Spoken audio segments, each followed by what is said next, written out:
cek dulu ya. Yang lain mungkin satu kamera boleh ikut saya sama Tening. Yang lain tunggu sini, saya mau mengecek dulu apakah ini aman atau tidak. Jadi kayak kemarin lagi aku.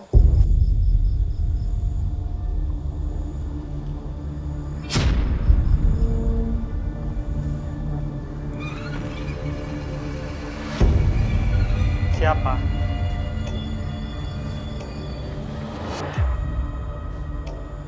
Ada sosok hitam besar, besar sekali. Saat ini kakinya, bagian kaki sampai pinggang ada di sini. Tapi bagian pinggang sampai atas itu di atas.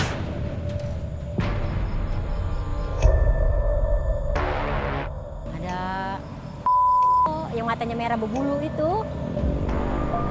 Saya di sini nggak maksud ganggu. Kamu sudah lama di sini.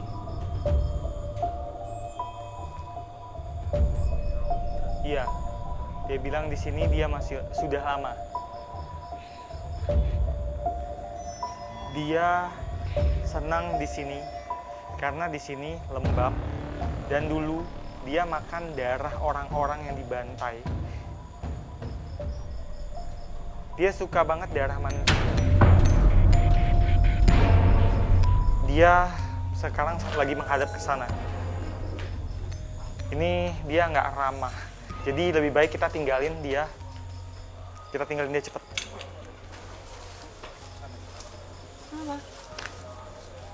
Kenapa? Kenapa? Ada apa? Dia ini nggak ramah, Mes. Siapa sih? Si hitam besar itu. Ada di sini? Iya. Oh, ini rumah dia?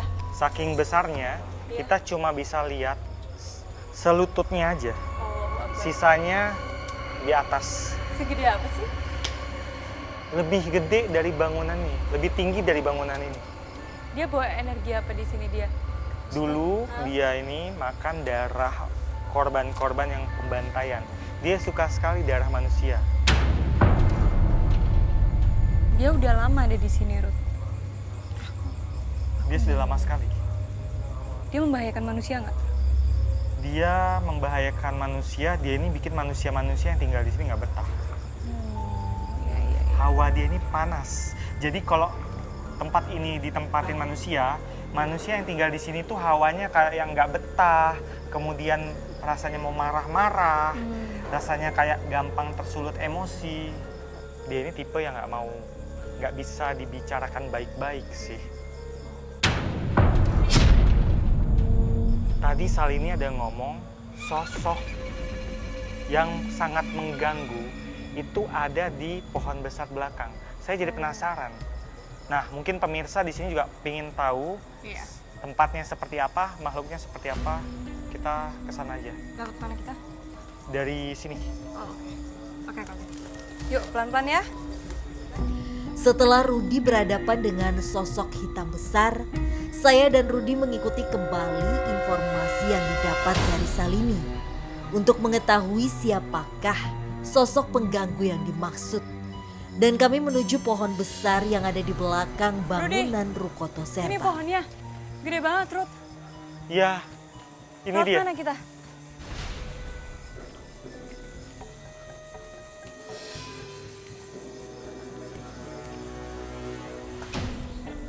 Di sana ada segerombolan perempuan, laki-laki. Mereka bentuknya macam-macam. Ada yang bertubuh ramping, ada yang bertubuh gempal, ada yang pucat, ada yang berdarah-darah. Sebentar, saya mau cari tahu dulu. Lagi coba komunikasi.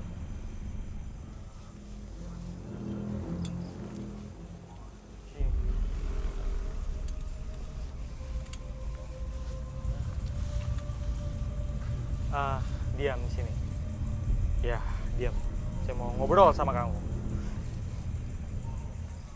Diam ya. Ini dia salah satu sosok yang hobi banget gangguin orang-orang di sini. Siapa dia? Wujudnya laki-laki, bajunya seperti saya persis, tapi dia serba putih. Hmm.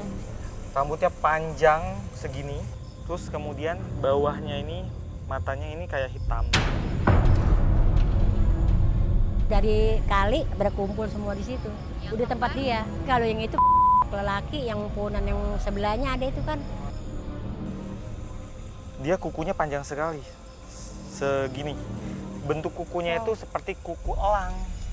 Oh, Dan sudah tua? umur kamu berapa? Oh, kalau diibaratkan manusia, dia ini umurnya sebenarnya masih muda, 25 tahun. Hmm. Kenapa kamu hobi gangguin orang? Yang pertama, dia terganggu. Ketika dia lagi beraktivitas di tempat ini, dia suka kena kesenggol. Pernah juga kakinya keinjak, dia bilang. Kamu makan apa? Dia suka makan nasi, katanya. Seperti manusia ya? Jadi, waktu orang-orang ini tinggal di sini, mereka kan makan. Nah, dia ikut makan. Wah. Dia hisap uap-uapnya, uap-uap nasi itu. Oh. Dan dia berjalan agak aneh. Dia kadang melayang, kadang dia jalan seperti ini.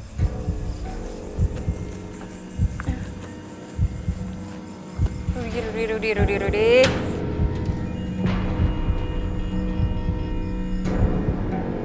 Ada, dia punya teman, punya kenalan, dia bilang. Itu ada sosok dua perempuan. Perempuan ini kembar. Dia bajunya serba putih, kemudian rambutnya panjang dan ada pita di sini. Namanya siapa?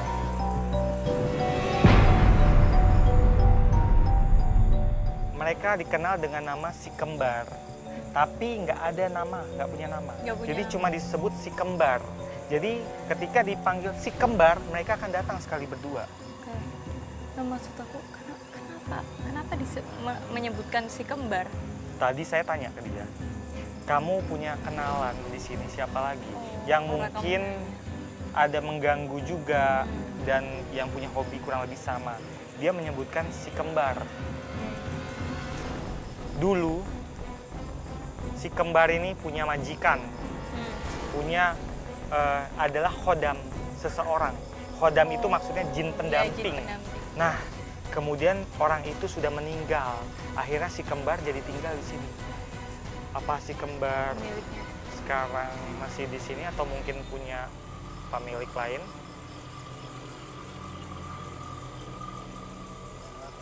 Dia bilang si kembar ini sebenarnya akrab sama salah satu anggota pemilik ini. Ada hubungannya dengan makhluk gaib juga? Bukan ada hubungan, masuk kembar. Si kembar ini akrab. Oh. Akrab. Ini semakin masuk akal. Ya karena satu lingkungan sih, jadi pasti saling kenal ya. Maksudnya anak bapak helm merah itu masih hidup.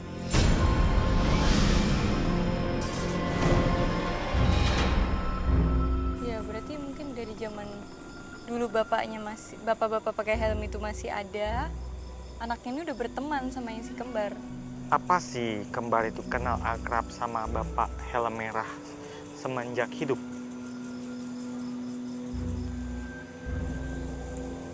Enggak. Dia nggak akrab. Berarti kenal sama Dia akrab cuma anak sama anaknya aja, dia bilang. dan anaknya masih ada sampai sekarang. Oke. Kenapa? Dia mau pamit, dia lapar, mau cari nasi. Oh, oke ya. Ya udah, kalau gitu kita biarkan dia cari makan ya.